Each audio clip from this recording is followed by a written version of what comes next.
Thanks for coming back on the program. Always nice to have you here. Speaking of Emmy, it occurs to me, you gave me my last Emmy. That's right. That was very cool. Yeah, well, I had to. Your name was on the envelope. I know, but you could have read somebody else's. That's true. No, that was a nice... You know what, it's funny, you don't really get... it's nice to be able to be a presenter at an award show, it's like the Emmys, because you read the name and you came up, you won, and it was really... I felt like I was giving you a great gift. When really I had nothing to do with it. But it was still a gesture. It's funny. I once gave one to Christine Baranski.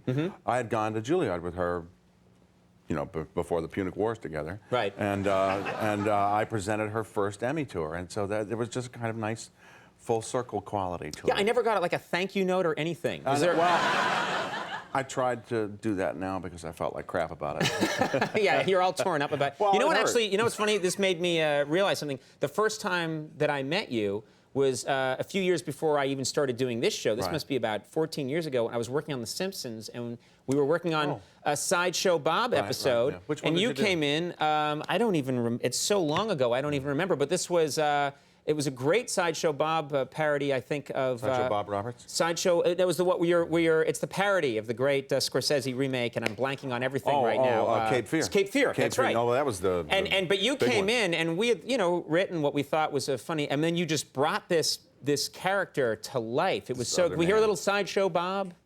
Sure. Just for me. Oh, here's my mic. Okay, this is easier. Hello, Bart. I just like it. It brings me back. He's also, it's one of the hammiest characters ever written. Oh, no, and you could tell that you were just having so much fun doing it. He's a devoted ham himself. Right, you know, right. I mean, I'm a ham in the part, but he himself is a ham, so it's ham on ham. Now, I want to ask you about Thanksgiving. Thanksgiving right around the corner. Is this a warm memories for you, Thanksgiving in my house was always fight night. You know, well, you know, after a year of holding all the hostility in, you sit down to celebrate with the family. It's the only time you get them all in the same room, you know, and a couple of glasses of wine.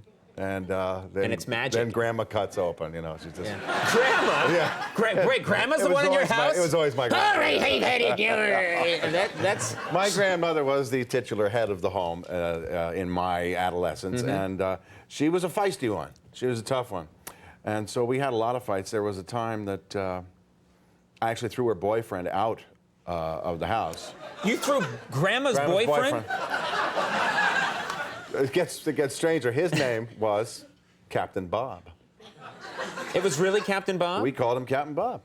Was he a captain, or was it just... Well, I don't know if he was a captain. He had...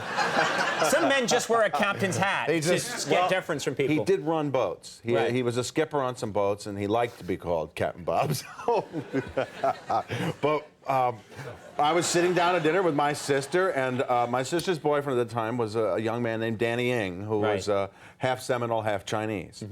This was not very popular in Bob's mind. Right. And so he looked over at Danny and said, "Exactly what color are you anyway?" Oh my God! Well, he was kind of a bigot, and he was in pain. Yeah. So I stood up at that point and said, "Okay, Bob, that's it. You gotta go." So I wish you had said you're going overboard, Bob. Well, I should have. You kidding? Yeah. Well, Bob, that's overboard. So I picked him up by the back of the pants and I threw him out of the house. That's it. Oh, I hope you, because if you just put one hand, they tip over, but you got to use both. Yeah. Wow. Threw him out in the front yard. Incredible. Climbed into his car and drove away. My grandmother, about an hour later, said, "I want you to drive me to Bob's." Said, "No, you sit in that room and you stay there." We had a really interesting life. I think Norman Rockwell painted this once. Right. Bob's going out the window. Your grandmother's punching you. Yeah, it's a Exactly. wonderful scene. Now, I understand. You know, you're still doing a lot of work, but you have more time on your hands now that you've finished Frasier, which is a lot of work. Doing one of those programs. What are you doing with? You're treating yourself to some. Well, I'm trying relaxing... to take care of myself a little bit better. I'm working out once in a while, and I've been doing some. I'm spending more time with the kids. I'm spending more time with my wife. I've been on vacation a bit more often, and I've been doing some grooming. Grooming, which is it's usually induced by my wife. What kind of grooming? We were in Mexico a while ago, and there were a lot of really handsome young men down there. And I, having formerly been a handsome young man, now a sort of aging, once handsome young man, I'm rather hairy. And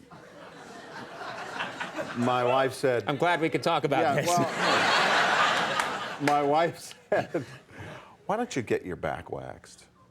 Really? Because you've got a nice back, and you look good like all these other young strapping lads out here. Right.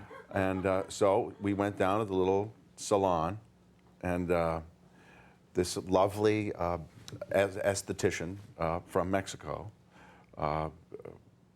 took, I think, delight in removing the hair from my back. Now, I don't even know how they do that. I know nothing about it. It's pretty barbaric, actually. They have what looks like a paint roller, but it also looks like it's honey. And it's like melted hot honey, but you realize that it's actually epoxy or something. Right. And they rub that on your back, right? Right. And then they put something on it. I don't know what it is exactly. It's some kind of cloth. It's like fiberglass on a surfboard. And are you sure you weren't at a surf shop? well, I might have been. Yeah. And then she pats it for a minute there and then rips it off. Oh. So while my wife and this lovely esthetician were laughing, I was screaming and biting the pillow like, the big girl that I am. Now, what happens to this thing when they're done? Do you get to keep it? Is it like they throw that out. I didn't want to look at it. That could be a mat in an F1 Ford truck, you know? I mean, the square...